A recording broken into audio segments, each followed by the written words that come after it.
வணக்கம் நைனா. நாங்கள் தேவகோட்டைக்கு ஒரு டூர் போயிருந்தோம். அந்த டைமில் செம்ம மழை பெஞ்சிட்டு இருந்துச்சு. அடின்னு செம்ம மழை. பக்கத்தில் பார்த்தா ஒரு காம்பவுண்டில் ஒரு பெண் மயில் நின்றுச்சு. அது எப்படி நின்றுச்சுன்னா, அந்த பப்பாளி மரத்தில் தண்ணி விழுறதுனால அது குடம் மாதிரி நினச்சி நின்றுக்கிட்டு இருந்துச்சு. பக்கத்தில் நாங்கள் மேலே மாடியிலேருந்து அப்படியே வீடியோ எடுத்தோம். பாருங்கள், நல்லா இருக்கான்னு உங்களுக்கு தெரியுதான்னு பாருங்கள். மயிலோட கால் தெரியுது, ரெக்கை இருக்குது, எல்லாம் இருக்குது. பெண் மயில் அது. அதனால் தெரிஞ்சால் உங்களுக்கு பிடிச்சிருந்துன்னா கமெண்ட் பண்ணுங்கள், லைக் பண்ணுங்கள்.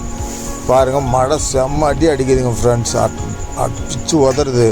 ஆனால் அந்த மயிலுக்கு என்ன அறிவு பாருங்கள். நனையாமல் இருக்கணுன்றதுக்காக அந்த பப்பாளி மரத்துக்கு அடியில் போய் நின்றுக்கிட்டு இருக்குது. இந்த மாதிரி ஒரு அறிவுள்ள ஜீவனை நம்ம பார்க்க முடியாது ஃப்ரெண்ட்ஸ். பிடிச்சி